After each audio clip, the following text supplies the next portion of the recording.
استغفر الله العظيم استغفر الله العظيم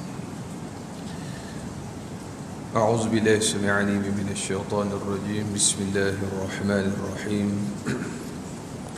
السلام عليكم ورحمة الله وبركاته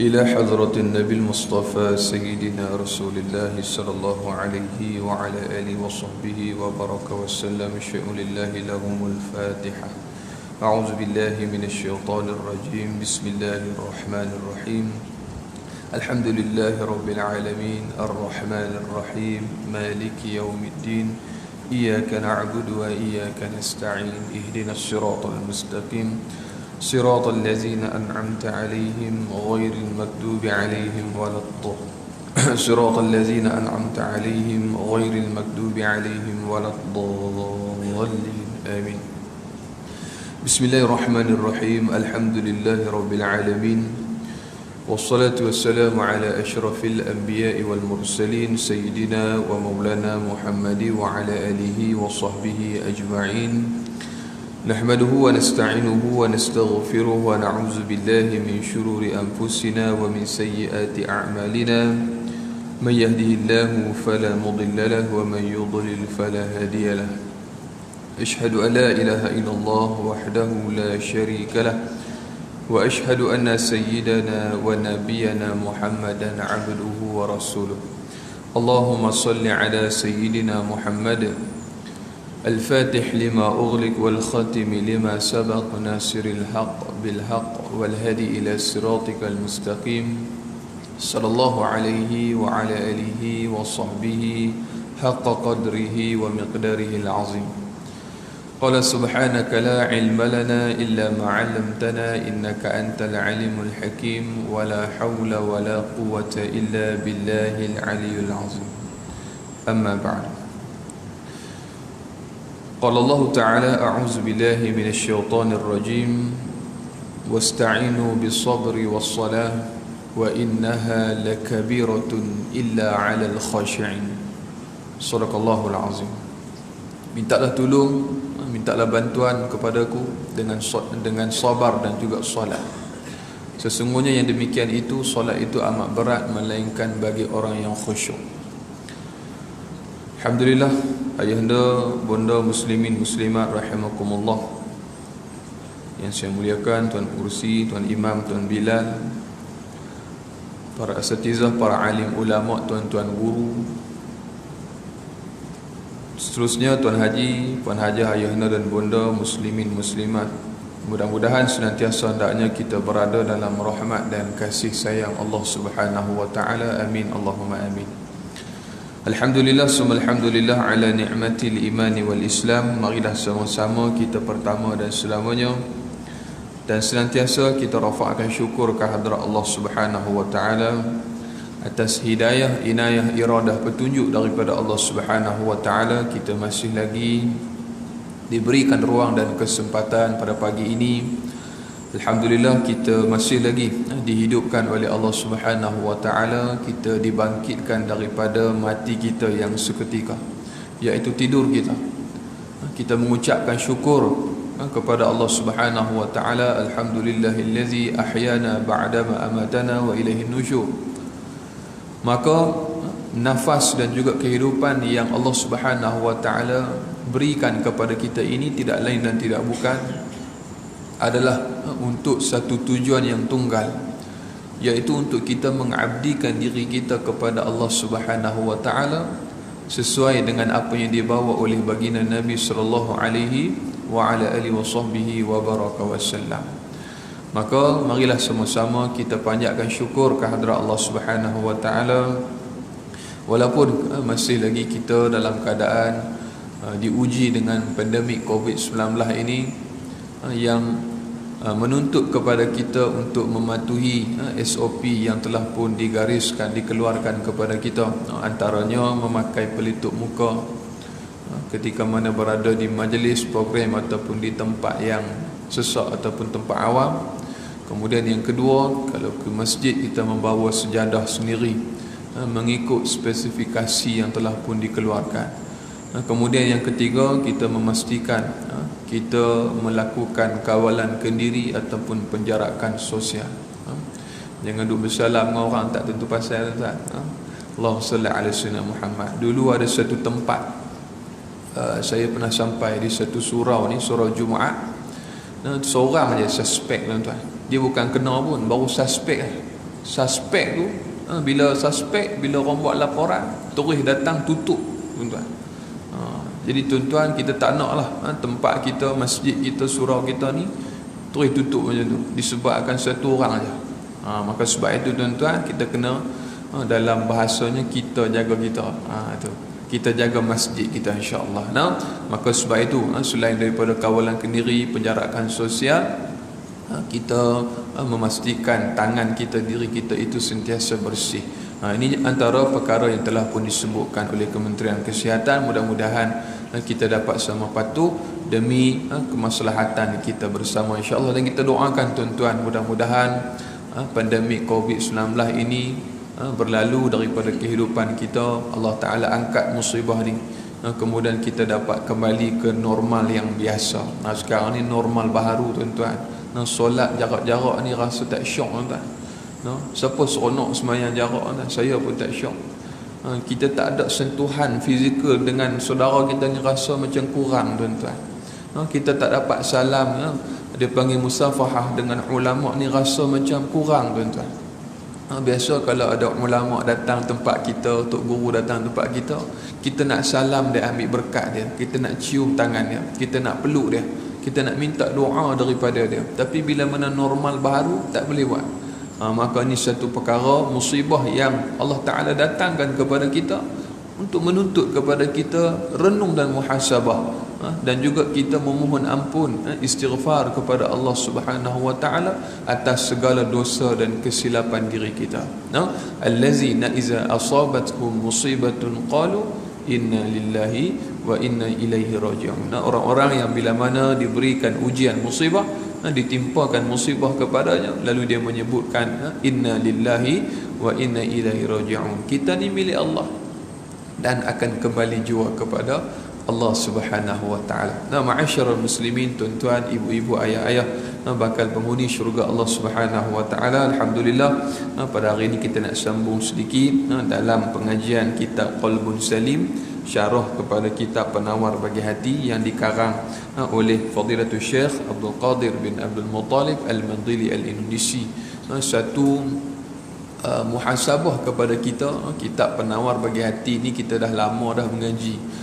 Cuma ada satu lagi, dia panggil kutaib lah kalau kitab kecil ni. Kalau kitab ni besar, kalau dia panggil kutaib ni, makna kata bawah lagi, syarah lagi kepada kitab Penawar Bagi Hati ni, untuk memudahkan kefahaman kita tentang masalah hati kita. Maka Allahumma salli ala sayyidina Muhammad dikarang juga yang namanya syarah kepada kitab Penawar Bagi Hati, iaitu Qalbun Salim, hati yang selamat, hati yang sejahtera. Kita dah sebut dah sebelum ni dalam mukadimah, kenapa kita kena belajar tasawuf, kenapa kita kena belajar akhlak. Setengah orang dia tak suka dengan nama tasawuf, tak apa, kita boleh panggil akhlak pun boleh. Kenapa kena belajar akhlak? Kerana sabit daripada apa yang dibawa oleh Nabi sallallahu alaihi wasallam, semuanya adalah akhlak yang baik. Innama bu'istu liutammima makarimal akhlak. Sesungguhnya Allahumma salli ala sayyidina Muhammad, aku diutuskan, kata Nabi sallallahu alaihi wasallam, untuk menyempurnakan akhlak yang baik. Maka inilah antara perkara yang dibawa oleh baginda Nabi sallallahu alaihi wasallam untuk kita faham bahawasanya segala apa yang telah pun dibuat oleh Nabi sallallahu alaihi wasallam, tidak ada manusia yang paling agung melebihi keagungan baginda Nabi sallallahu alaihi wasallam. Kalau kita tanya siapa yang paling cantik akhlaknya, Nabi sallallahu alaihi wasallam. Siapa yang paling ihsan, Nabi sallallahu alaihi wasallam. Maka sebab itu kita nak contoh kepada Nabi sallallahu alaihi wasallam ni dengan akhlak yang baik ni lah. Kita nak ikut apa yang dibawa oleh Nabi sallallahu alaihi wasallam. Dan Qalbun Salim kita dah sebut dah sebelum ni, kenapa kena belajar membersihkan hati kita? Kerana Al-Imam Hujjatul Islam Al-Imam Ghazali rahimahullah menyebutkan dalam kitabnya Ayyuhal Walad, tentang betapa pentingnya kita belajar untuk membersihkan hati kita, buang segala kekotoran hati kita. Kerana beliau tanya kita, seandainya esok adalah hari terakhir kita hidup di atas dunia, dia tanya, wahai anakku yang tersayang, seandainya engkau esok adalah hari terakhir engkau hidup di atas dunia, maka apakah persiapan yang engkau akan bawa, bekalan yang engkau akan persiapkan untuk engkau bertemu dengan Tuhanmu? Dia bertanya kepada kita soalan macam tu. Tuan-tuan, kalau kita ni esok hari terakhir kita hidup, kita nak bawa bekal apa jumpa dengan Allah? Kan Allah Ta'ala sebut, a'udzubillahi minasyaitanirrajim, wa tazawwadu fa inna khairuz zadi taqwa. Surahul Azim. Berbekallah kamu, kata Allah, dan bekalan yang terbaik itu adalah taqwa kepada Allah Subhanahu wa taala. Taqwa itu, kata Imam Ibn Wardi rahimahullah menyebutkan, tidaklah bertapak di hati seseorang. Tidaklah taqwa itu bertapak di hati seseorang, melainkan pasti orang itu akan sampai kepada Allah Subhanahu wa taala. Kita nak taqwa ni lah. Allah tidak memandang kepada rupa paras kamu, Allah tidak memandang kepada pakaian kamu, tetapi Allah memandang kepada hati kamu. Nabi sebut. Tu sebab tu kita nak bawa hati ni apa? Tu bawa hati yang namanya qalbun salim, hati yang selamat, selamat daripada segala sebarang bentuk penyakit-penyakit hati. Penyakit hati ni banyak ni, insya-Allah kita akan bicarakan dalam syarah kepada kitab penawar bagi hati ni, iaitu qalbun salim. Tuan-tuan, ibu-ibu, ayah-ayah, sedang muslimin muslimat rahimakumullah, kita tak boleh bayang kalau esoklah kita nak pergi bertemu dengan Allah. Agak-agak cukup bekalan kita. Kalau kita nak balik kampung malam ni, kita minyak tak isi, duit poket pun tak ada, baju pun tak kemas lagi, tu bekalan tak ada tu, terus nak balik tangan kosong. Agak-agak singgah tepi jalan minta tolong orang nak berhenti lah.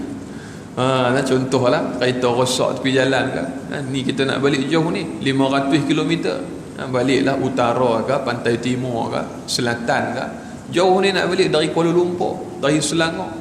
Sampai-sampai tengah jalan kita breakdown. Ada tu bahasa orang sekarang lah, kereta breakdown. Agak-agak siapa yang nak berhenti tengah malam ni, tolong kita, syafaat kat kita. Tu bahasa dia tu, syafaat tu. Allahumma salli ala sayyidina Muhammad.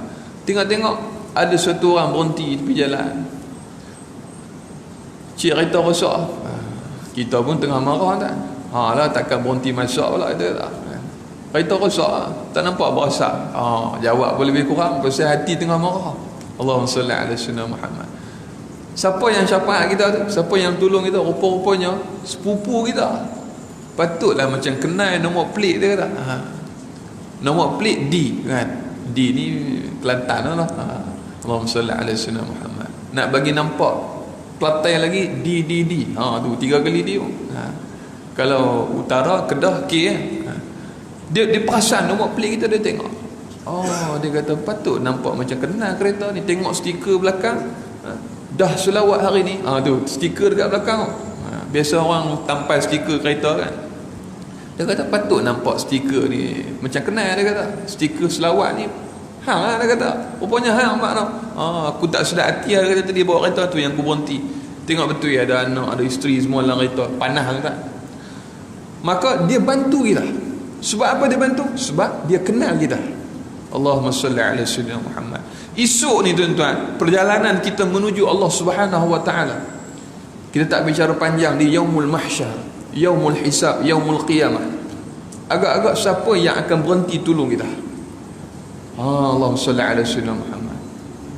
Wal'azubillah min zalik, seandainya kita ditakdirkan oleh Allah Subhanahu wa taala, malaikat heret kita masuk dalam neraka Allah. Tengah duk heret tu tuan-tuan, tiba-tiba ada satu tangan tahan kita. Ada satu orang lelaki yang bersih wajahnya, yang cantik pakaiannya, yang indah peribadinya. Siapa? Baginda Nabi SAW. Dia kata, ya Allah, wahai malaikat, jangan bawa ni umat aku ni, aku kenal dia. Kan Nabi sebut, Nabi kenal umat Nabi SAW melalui bekas-bekas wuduk yang ada di tubuh kita. Oleh itu, siapa yang mampu untuk lebihkan basuhan, lebihkan, kata Nabi SAW. Jangan kita main healing kaki tu, belajar fiqah. Allahumma salli ala sayyidina Muhammad. celah-celah jari kita gosok elok-elok. 3 kali tu basuh. Lebihkan kata Nabi SAW. Nabi kena, ni umat aku ni. Apa yang berlaku? Nabi minta doa kepada Allah Subhanahu wa taala. Syafaat daripada Nabi SAW yang disebut sebagai syafaatul uzma.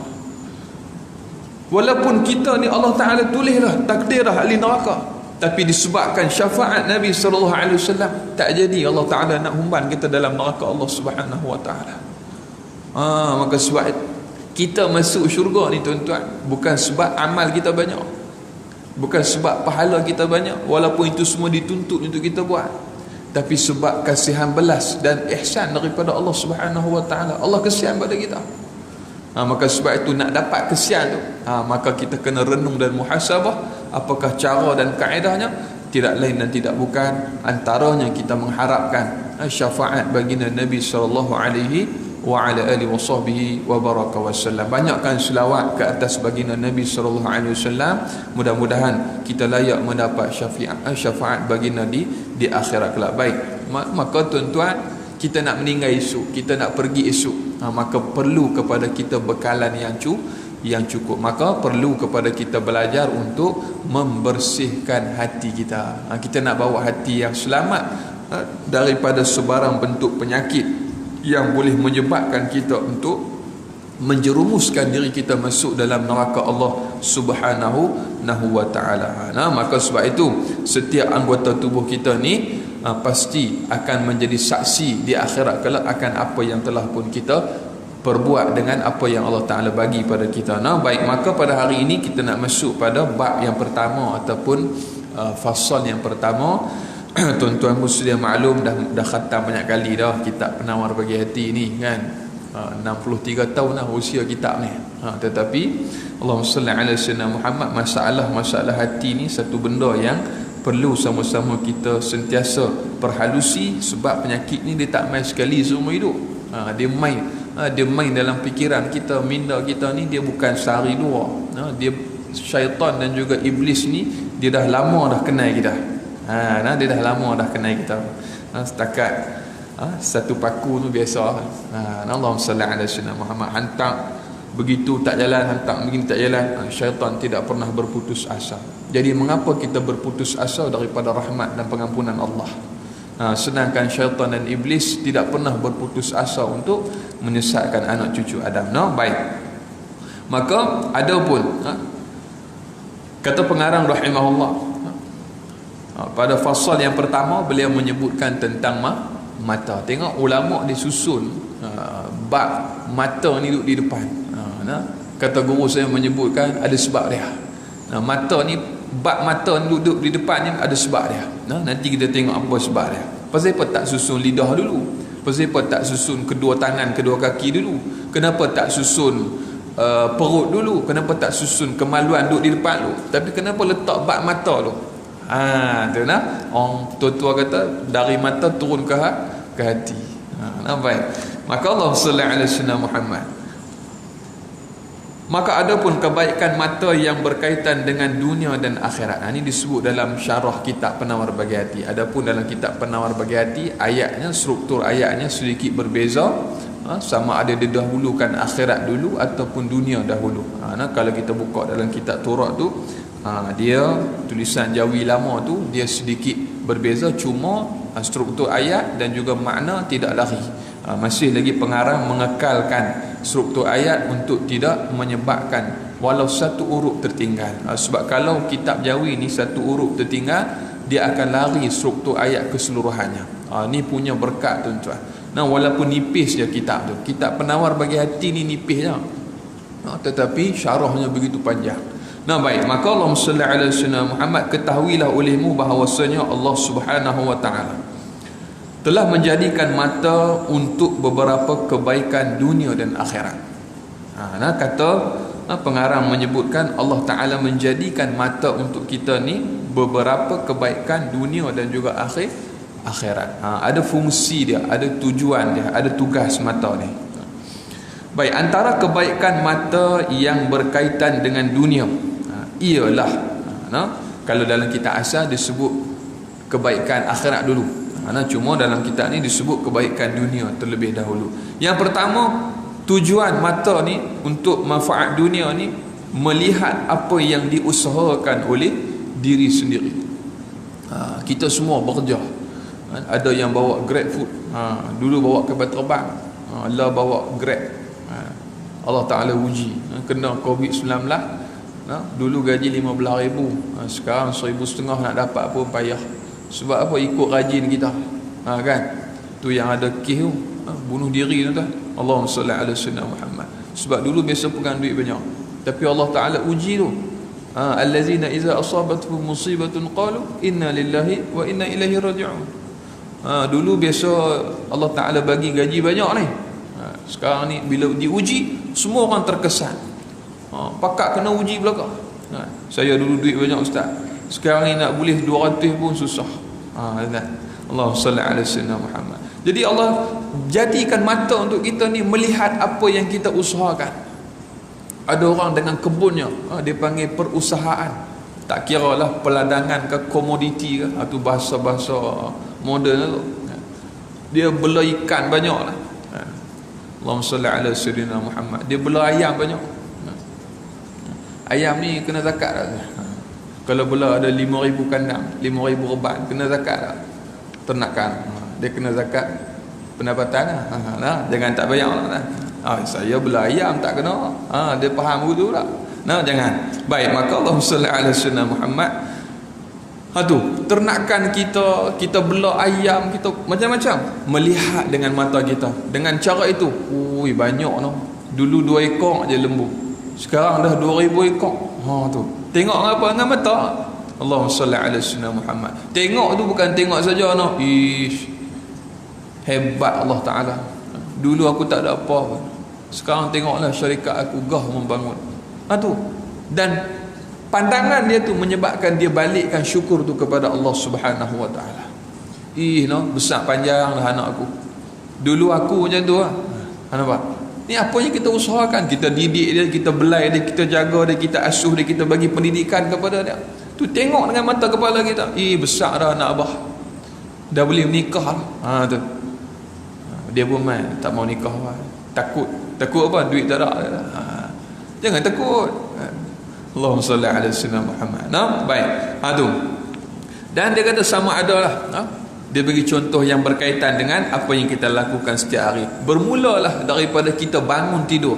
Ni melihat apa yang kita usahakan ni, mula daripada kita bangun tidur sampai kita tidur balik. Contoh kita bangun tidur setiap hari, kita buat apa dulu? Cuba kita bayang, setiap hari kita tidur selama 60 tahun lah. Selama 50 tahun, 40 tahun kita tidur. Sebelum tidur, sampailah kita bangkit balik, apa perkara yang kita buat yang ada kaitan dengan Nabi SAW? Saya ustaz, alhamdulillah, sebelum saya tidur malam, saya akan banyak selawat pada Nabi SAW sampailah saya terlena. Ada satu kisah ibu-ibu sekalian. Ada seorang makcik ni, dia datang jumpa dengan seorang ulama dalam satu majlis. Dia datang cerita pasal tidur malam ni. Dia kata, Syekh, boleh tak bagi tips ataupun pesanan pasal ulama tadi tu syarah ataupun tausiah tadi tentang Rasulullah. Jadi dia pun datang, dia kata, dia cerita masalah dia. Dia kata, saya ni sebenarnya nak minta pandangan Syekh untuk saya macam mana boleh saya buat satu amalan untuk saya mimpi jumpa Nabi SAW. Saya nak amalan supaya saya boleh jumpa Rasulullah, dia kata. Lalu kata ulama tersebut, dia pun ajaklah selawat begitu, selawat begini kan, ada doa dia, ada cara dia. Kemudian last sekali baru ulama ni teringat nak tanya makcik ni. Dia kata, sebelum makcik balik saya nak tanya sikit lah, makcik ada pengalaman nak jumpa Rasulullah? Tuan tahu apa jawapan makcik tu? Dia kata, segan nak cerita. Dia kata, saya sebenarnya setiap malam jumpa Rasulullah. Allahumma salli ala sayyidina Muhammad. Setiap malam tu kan, tak boleh bayar kan? Menangis, ulama tu menangis. Dia kata, lah, ingatkan tak pernah jumpa. Dia kata. Habis tu tanya apa lagi? Itulah dia kata, sejak 3 hari lepas ni saya tak mimpi dah jumpa Rasulullah. Ni saya main tanya ni, kok ada apa-apa tip nak bagi kat saya, kok apa sebab saya tak jumpa Rasulullah ni, mungkin ada dosa saya ke, ataupun ada amalan kaedah lain ke. Menangis ulama tu kata, ish, yang tanya tu pun tak layak ni saya nak bagi tip dekat makcik ni. Dia kata makcik lebih mulia berbanding saya. Dia kata setiap malam tuan boleh bayar kan, selama berbelah tahun dah, begitulah dia. Allahumma salli ala sallam. Rupa-rupanya ulama ni tanya makcik tu, apa amalan makcik ni? Dia kata, saya ustaz, saya syekh, saya akan selawat setiap malam beribu kali sampailah saya tertidur, dan dalam tidur itulah jumpa dengan Nabi sallallahu alaihi wasallam. Tuan-tuan, Nabi sallallahu alaihi wasallam menyebutkan dalam mafhum sebuah hadis, seandainya seseorang itu bertemu denganku, bermimpi berjumpa denganku, nyata benarlah dia bertemu denganku, kerana syaitan tidak boleh menyerupai kepada aku. Kita terpisah jauh dengan Nabi sallallahu alaihi wasallam 1400 tahun lebih. Sahabat ni untuk melayakkan mereka radhiyallahu anhu ataupun radhiyallahu anhu ajma'in, untuk mendapat title sahabah, mereka perlu melihat Nabi sallallahu alaihi wasallam dengan mata kepala mereka, mendengar perkataan kalam Nabi sallallahu alaihi wasallam. Kalau hidup di zaman Rasulullah saja tapi tak melihat Nabi sallallahu alaihi wasallam, dia tidak digelarkan sebagai sahabat, melainkan digelar sebagai tabi'in. Siapa? Iaitulah Sayyidina Uwais Al-Qarni, kan? Dia tak digelar sebagai sahabat walaupun dia hidup di zaman Nabi sallallahu alaihi wasallam. Baik, maka sebab itu Allahumma salli ala Sayyidina Muhammad. Isno jumpa dengan Rasulullah ni satu impian yang sangat tinggi sebenarnya, yang sangat hebat, nikmat yang cukup hebat, sehingga kan ada sahabat dalam keadaan mereka ni menangis, mengadu kepada Nabi sallallahu alaihi wasallam, ya Rasulullah, esok ni macam manalah kalau aku ni masuk syurga, engkau pun masuk syurga. Bukanlah nak kata sahabat ni bangga diri, sebab kan ada sahabat yang dijamin syurga oleh Allah Subhanahu wa taala. Kan Nabi sebut ada 10 orang kan. Sahabat dia datang jumpa Rasulullah, ya Rasulullah, esok ni kalau kita ni semua dah diberi pembalasan masing-masing semua, aku masuk tempat aku, masuk syurga aku, engkau masuk syurga engkau, agak-agak esok kalau aku terpisah daripada engkau dalam syurga, pastinya perkara yang menyedihkan untuk aku, kata sahabat tersebut. Pasal aku tak dapat masuk syurga dengan engkau, duduk dekat dengan engkau ya Rasulullah, macam kami duduk di atas dunia dengan engkau. Allahumma salli alaihi wasallam. Tengok sahabat, walaupun dalam keadaan masuk syurga dah tu, kalau kita mojok syurga, ingatkan tak dapat. Tapi sahabat ni maqam mahabbah kepada Rasul sallallahu alaihi wasallam melebihi segala-galanya. Apalah arti syurga tanpa adanya Nabi sallallahu alaihi wasallam bersama? Tu tinggi tu tuan-tuan. Tapi nak bagi tahunya, tak salah untuk kita berimpian. Yang salah ialah tak ada langsung niat dan harapan kita untuk masuk dalam syurganya Allah Subhanahu wa taala. Baik, itu maka Nabi sallallahu alaihi wasallam pun menyebutkan anta ma'a man ahbabta. Kamu ni akan bersama dengan siapa yang kamu cinta. Kamu akan bersama dengan siapa yang kamu cinta. Maka sebab itu jadikanlah diri kita mencintai baginda Nabi sallallahu alaihi wa ala alihi washabihi wa baraka wasallam lebih daripada segala-galanya. Sama ada apa yang kita buat daripada kita bangun tidur sampai kita tidur balik.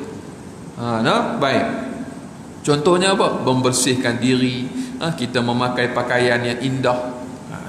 Dan jadikanlah apa yang kita buat tu mengikut sunnah baginda Nabi sallallahu alaihi wasallam. Guru kami pesan dulu, kalau keluar dari pondok kami dulu, dia marah kalau kami pakai seluar. Saya pun tanya, kenapa tak boleh pakai seluar? Sedangkan seluar tu sopan je. Rupanya dia nak ajar kami, nak didik kami. Biasalah budak-budak kan, kalau pakai seluar ni, pakai pula baju smart kan, kemeja, kopiah tak pakai. Jadi orang tengok ni ustaz ke tak tu. Dia jadi macam 2-3 kali tu, ustaz ni tu. Tapi kalau dia berpakaian dengan pakaian Nabi sallallahu alaihi wasallam, walaupun dia bukan ustaz, orang pun jadi segan dengan dia. Cuba tuan-tuan pergi makan kenduri, tuan-tuan pakai jubah, tuan-tuan pakai kopiah. Assalamualaikum ustaz, ada orang panggil, saya bukan ustaz contoh kan. Tengok, siapa kata pakaian tak penting? Yang mai tu pula duduk depan kita tu, dia tak pakai duduk kan, contohlah. Moga diberikan hidayah kepada dia. Tapi bila dia duduk dengan orang yang pakai macam tu, dia jadi segan tuan-tuan. Allahumma salli ala sayyidina Muhammad. Tapi kalau kita pakai seluar pun ngam-ngam, lepas bawah lutut sikit kan, memanglah tutup aurat kan, tapi tengok dia pun jadi macam tak ada batas dengan kita. Sebab apa? Tak ada melambangkan identiti kita ni orang Islam yang mengikut sunnah Nabi SAW. Itu penting pakaian. Betul Ustaz sebut pada kami, keluar paling tidak pun kopiah jangan buang dia kata. Kalau boleh kopiah putih dia tak? Saya pun boleh minum banyak. Pasal apa kopiah putih? Pokoknya sebab Nabi suka putih. Balik minum banyak. Jangan pakai topi. Tok guru dulu lah marah. Kalau saya teringat dulu ada seorang di Kedah, kami panggil Pak Tih dia. Dia ni menebah ni ataupun sabit rumput depan rumah pun pakai serban lah. Pakai serban. Walaupun pakai lah baju pagoda, kain pelekat kan, pakai serban lah. Orang kata Pak Tih bukan nak pergi semayang dia. Sabit rumput ya betul. Saya lagi hantar tu dia kata. Ada. Saya lagi hantar lah pasal apa aku buat. Dia tak marah kau tu. Orang kampung kata Pak Tih ni pun terbiak. Depan rumah sabit rumput pun pakai serban. Tengok tuan-tuan, sebab tu mereka ni wali Allah. Benda kecil pun dia buat jaga. Orang lah nampak kecil. Nah baik. Maka sebab itu apa yang kita buat pun, daripada kita bangun tidur sampai kita tidur balik, ibu-ibu sekalian memasak, mengemas rumah, menguruskan keluarga, semuanya mengikut sunnah Nabi SAW. Niat ibadah kerana Allah. Baik. Dan yang keduanya, itu yang pertama, melihat apa yang diusahakan oleh diri sendiri. Yang keduanya yang terakhir, sebut terakhir, celik tuan. Baik, mengelak daripada sesuatu yang boleh memudaratkan, seperti terjatuh dan berlanggar dengan sesuatu. Ini tujuan Allah Ta'ala jadikan mata.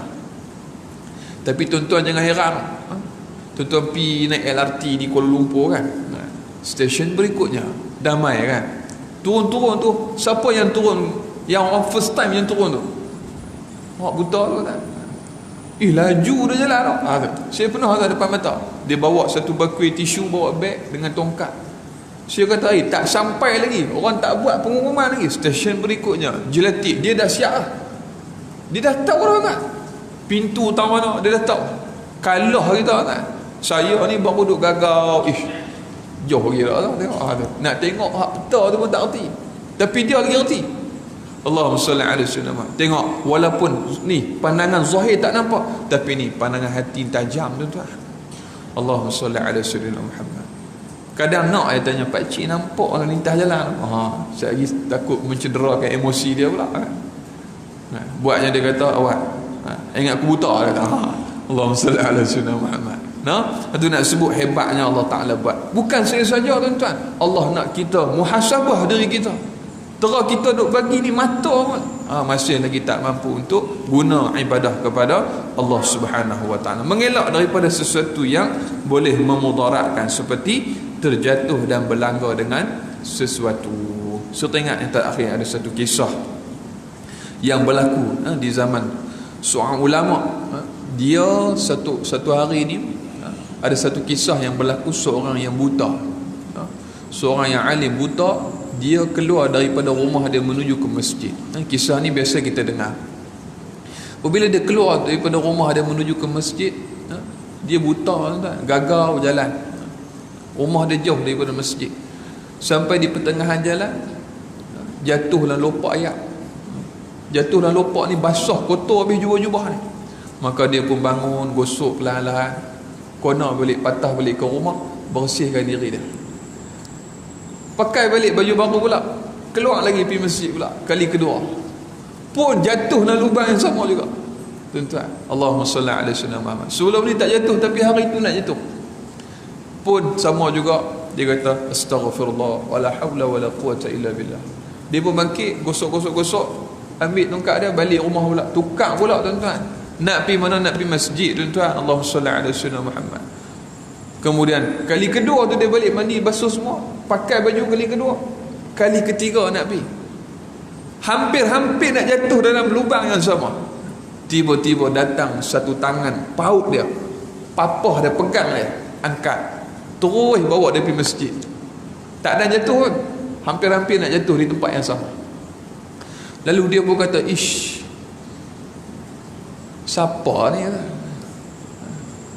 Man anta? Kemudian satu suara tu menyebutkan ana syaitan. Tuan-tuan, rupa-rupanya syaitan tolong dia. Allahumma salli ala sayyidina Muhammad. Pasal apa kamu tolong aku sedangkan kamu adalah syaitan, musuh Allah?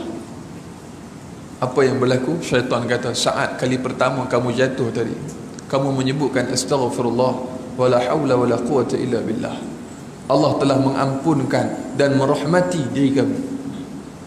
Kamu balik rumah, kali kedua kamu jatuh, kamu menyebutkan benda yang sama, astaghfirullah wala haula wala quwata illa billah, Allah telah mengampunkan dan merahmati kamu dan seluruh penduduk kampung kamu. Kemudian kali ketiga, saat kamu nak jatuh tu, hampir-hampir kamu nak jatuh, aku takut bila kamu menyebut benda yang sama, kata syaitan, Allah mengampunkan seluruh penduduk langit dan merahmati kamu semua. Habis aku tak ada kerja. Allahumma salli ala sayyidina Muhammad. Jadi aku, untuk menidakkan perkara tersebut, maka aku selamat kamu. Baik kamu seorang je yang selamat daripada semua orang yang Allah Ta'ala ampun nanti. Rugi aku, kata syaitan. Rupanya dia panggil apa? Sambil menyelam minum air. Allahumma salli ala sayyidina Muhammad. Ingat tolong saja apa? Kata Piramli menyebutkan baik ada makna. Baiklah baik, dia kata baik ada makna tu. Allahumma salli ala sayyidina Muhammad. Mana faham tak faham sudah. Maka sebab itu syaitan iblis tidak akan pernah berhenti menyesatkan anak cucu Adam selagi mana hayat di kandung badan, tuan-tuan. Maka sebab itu Allah Ta'ala jadikan mata untuk kita, untuk kita mengelak daripada berlanggar sesuatu yang memudaratkan dan terjatuh, tuan-tuan. Maka mudah-mudahan apa yang kita dengar dapat kita sama-sama amalkan dan juga sampaikan, insya-Allah. Siri akan datang kita akan sebut pula ulama menyebutkan yang tadi tentang kebaikan dunia.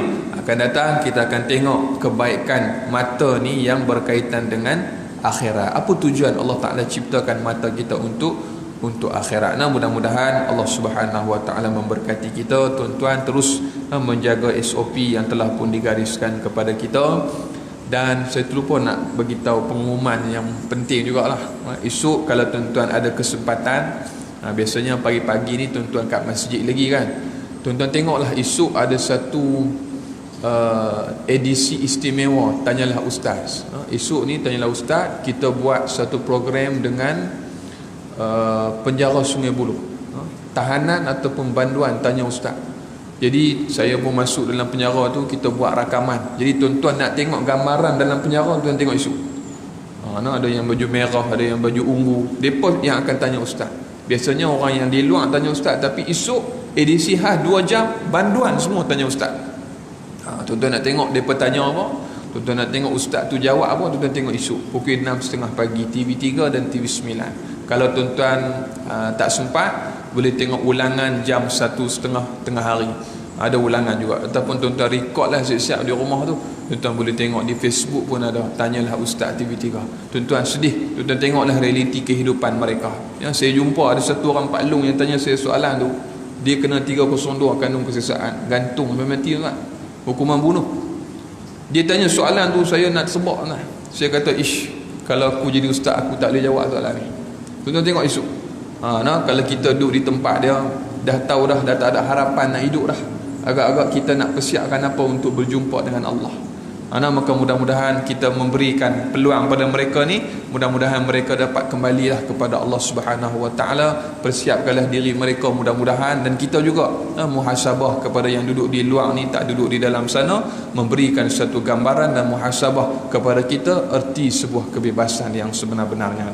InsyaAllah mudah-mudahan Allah memberkati kita. Aqulu qauli hadza wa astaghfirullahal azim li wa lakum wa billahi taufiq wal hidayah. Assalamualaikum warahmatullahi wabarakatuh. A'udzu billahi samil alim minasy syaithanir rajim. Bismillahirrahmanirrahim. Alhamdulillahirabbil alamin wassalatu wassalamu ala asyrafil anbiya'i wal mursalin sayyidina wa maulana Muhammadin wa ala alihi wa sahbihi ajma'in. Allahumma rzuqna fahman nabiyyin wa hifzal mursalin wa ilhamal malaikatil muqarrabin fi afiyatin ya arhamar rahimin.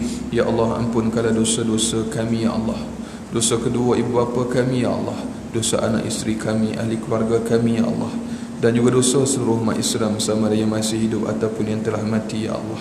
Ya Allah ya Rahman Rahim, Seandainya Kau mentakdirkan kami mati ya Allah, matikanlah kami sebagai para syuhada dalam memperjuangkan agama-Mu ya Allah.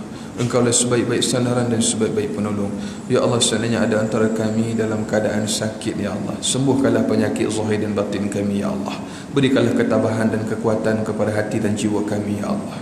Ya Allah, seandainya ada antara kami dalam keadaan berhutang ya Allah, bantulah lunaskan dan langsaikan hutang kami sebelum kami pergi bertemu denganmu ya Allah. Ya Allah ya Rahman ya Rahim, seandainya ada antara kami dalam keadaan sedih dan berduka cita ya Allah, bantulah gembirakan dan hiburkan hati kami ya Allah. Ya Allah ya Rahman ya Rahim, ya Zal Jalali wal Ikram, Rabbana atina fid dunya hasanah wa fil akhirati hasanatan wa qina azaban nar. Wa sallallahu ala sayyidina Muhammad wa ala alihi wa sahbihi wa baraka wa sallam, walhamdulillahi rabbil alamin. Subhanakallahumma wa bihamdika asyhadu an la ilaha illa anta astaghfiruka wa atubu ilaik.